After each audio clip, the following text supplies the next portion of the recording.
Los ciberataques han aumentado en un 300% desde 2020 debido a la digitalización del tejido empresarial español a consecuencia del impacto de la pandemia de la COVID-19. El 40% de las empresas españolas ya han sufrido un ataque cibernético. Aún así, España se encuentra por debajo de la cifra de países que han experimentado estas invasiones. Los expertos subrayan la oportunidad laboral que supone para profesionales relacionados con la ciberseguridad este tipo de amenazas. Y de estas amenazas queremos hablar a continuación con Deepak Daswani, que es experto en ciberseguridad. Deepak, ¿qué tal? Muy buenos días. Hola, buenos días, Estíbaliz, ¿qué tal? Bueno, todo este incremento de ciberataques que hemos visto que se ha incrementado desde finales del año 2019-2020, ¿tiene mucho que ver entonces con la pandemia, con el COVID-19? Bueno, claro, la pandemia trajo un nuevo escenario a nuestras vidas y en concreto para las organizaciones. Muchas tuvieron que adoptar el teletrabajo de manera acelerada. Algunas estaban preparadas para tener sus sistemas dispuestos para los trabajadores en remoto y otras no sabían ni por dónde empezar.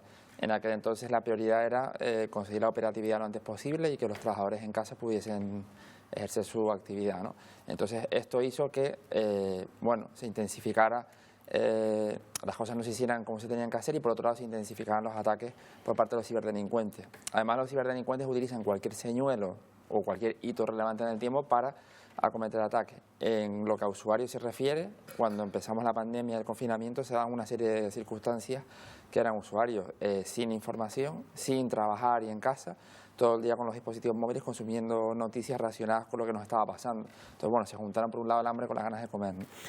Bueno, en cualquier caso estamos hablando de ciberataques que se han producido en el ámbito de la administración pública, en el ámbito privado o incluso en particulares que, claro, desde su casa han tenido que acceder al teletrabajo, ¿no? Sí, de hecho el año pasado por ejemplo, una de las grandes... los ataques generalmente, siempre lo decimos, se producen son algo muy complejo, pero se producen por dos cosas sencillas, que son errores. Errores técnicos o errores humanos. Errores técnicos son vulnerabilidades y errores humanos se explotan mediante lo que nosotros conocemos como la ingeniería social. El año pasado, Kaspersky en una de sus citas decía, no sabemos si es el año del distanciamiento social o el año de la ingeniería social, porque se produjeron muchísimos ataques relacionados con señuelos que tenían por detrás el coronavirus, ¿no? En lo que a administración pública se refiere, hemos visto ya muchísimos ejemplos de incidentes, como el del SEPE, Ministerio de Justicia y un montón de otros casos, y ya nos hemos acostumbrado a ver cómo grandes instituciones, organismos pueden estar sin operar un día, 2 días, una semana o incluso un mes, como le ha pasado a multinacionales, pymes y organizaciones de todo tipo. Nadie escapa a esto ya, ¿no? Hay que ver cómo un ciberataque puede colapsar un servicio como el SEPE en cuestión de segundos y luego cómo remontar la normalidad puede tardar mucho tiempo, hasta meses, ¿no? No sé si el SEPE se ha terminado de recuperar, Deepak. Bueno, el problema es que de hecho hubo entre medio otro incidente relacionado, no directamente con el SEPE, ¿no?, sino con un organismo adscrito, pero en este sentido el problema es que la labor del atacante siempre es mucho más sencilla, bueno, aparte es más divertida, ¿no? Pero luego restituir los sistemas y cubrir todos los flancos posibles es algo que lleva trabajo, y dependiendo del impacto que el ataque tenga y hasta qué punto se dañen tanto los sistemas como los datos que estén en ellos, aquello lleva bastante tiempo. Y estamos viendo ya muchos ejemplos. Le pasó a Desla, le pasó a la cadena SER en su día, le pasó a Telefónica, le pasó a Everis, le pasó a muchas empresas IBEX 35 con WannaCry el 12 de mayo de 2017, y así hemos tenido muchísimos ejemplos y ya nos estamos acostumbrando a que esto sea algo que forma parte de la normalidad, y de hecho ya no se juzga tanto a las empresas por tener un ciberataque o ser víctima de un incidente, sino por cómo responden ante los mismos, ¿no? Eso casi está empezando a ser más importante que lo... ¿Y qué busca el ciberdelincuente? ¿Cuál es su objetivo? ¿Secuestrar quizás esa gestión, esa administración, el acceder a datos sensibles, el pedir un rescate, que también lo hemos visto? ¿Qué es lo que busca? Bueno, las motivaciones de los ciberataques son principalmente 3, aunque hay más, pero las principales son: la primera, el lucro económico, el dinero mueve el mundo además del amor, como suelo decir en las conferencias; luego el activismo, grupos activistas que intentan acometer sus ataques para lograr impacto y notoriedad; y luego el control de la información, el poder, y por supuesto aquí entra espionaje industrial, ataques entre gobiernos, agencias de inteligencia, etcétera, ¿no?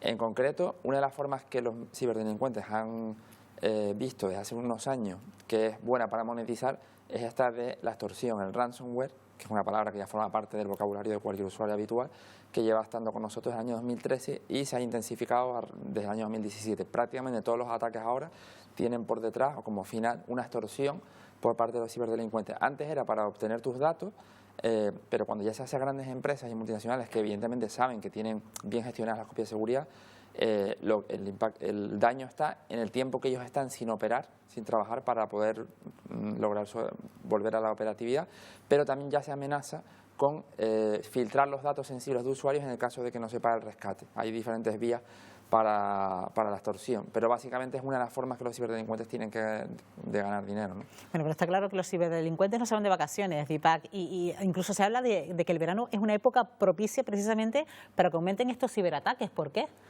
Bueno, porque los usuarios estamos más relajados, ¿no? Claro, estamos más relajados, más pendientes de la crema y del sol. Como te digo, en muchos de vacaciones están con sus dispositivos móviles o escritorios en sitios que además no son habituales, en redes que no son redes, pues su entorno corporativo o su domicilio. Y bueno, ahí a lo mejor no extreman la precaución, no utilizan VPN y un montón de cosas que pueden suceder en esos entornos. Eso por un lado. Y luego por el lado profesional sucede lo mismo. Es verdad que hay muchos usuarios que no están trabajando y que cuando escribes un correo electrónico recibes una respuesta automática, pero por otro lado también es una época en la que los ciberdelincuentes pueden probar todo tipo de artimañas y tretas y ataques contra los sistemas sin que a lo mejor haya tanta vigilancia por parte de los responsables de seguridad administradores de sistemas en esta época, ¿no? Entonces, bueno, es algo que pasa todos los años y bueno, nos quedan 1 o 2 meses de verano. Así que a ver cómo va, ¿no? Claro, porque hay muchos que eso de la desconexión digital no la pueden llevar a cabo, se llevan el ordenador a la playa, el ordenador al hotel donde se van de vacaciones, desde ahí entran quizás a sus cuentas de la empresa y pueden poner en peligro, a lo mejor haciendo incluso uso de una red de wifi pública, de sus contraseñas y exponiéndolas precisamente a los ciberdelincuentes, ¿no? Sí, esto ha evolucionado mucho porque los ataques que se podían hacer en redes wifi hace unos años eran muy fáciles y sencillos de acometer y yo lo hacía mucho cuando iba y miraba cómo estaba el tema. Ahora ya es verdad que hay muchos mecanismos. Es decir, ponías a prueba precisamente aquellos lugares en los que había, precisamente para ver si estaban bien fortalecidos en seguridad, y que ¿no? podías encontrar directivos en un hotel, en un recinto ferial, en un evento o algo así, exponiendo credenciales que eran muy sencillas de robar. En este caso, evidentemente la seguridad iba avanzando. Tenemos muchos mecanismos para que en las redes wifi esto no sea tan fácil de hacer, ¿vale? De hecho, las empresas se supone que a raíz de la pandemia, quien más, quien menos, ya tiene un canal seguro para que el trabajador se conecte. O sea que en teoría deberíamos estar más preparados porque que hace a lo mejor 5, 6 o 10 años, ¿no? Pero lo que sí es cierto es que al final suelen ser entornos no controlados y que siempre puede haber un fallo o un agujero que no esté controlado y que a lo mejor no sé, porque al final sales de tu entorno y además entran en juego otros factores. Y a lo mejor este tipo de ataques no se pueden cometer de esta manera tan sencilla, pero otras cosas sí que se pueden hacer, con lo que hay que extremar la precaución y seguir en este caso las recomendaciones. ¿Qué cuidados tenemos que tener? ¿Qué recomendaciones tenemos que seguir? Bueno, a ver, desde el punto de vista de si somos trabajadores de una organización, lo primero que tenemos que hacer es seguir las directrices que nos marca la organización, que ya nos estarán formando en cómo hacer esto, ¿no? Como usuarios, pues evidentemente lo de siempre. Y también cómo actualizar el equipo, tener siempre el equipo actualizado con el sistema operativo de la última versión, porque las vulnerabilidades se solucionan mediante actualizaciones de seguridad.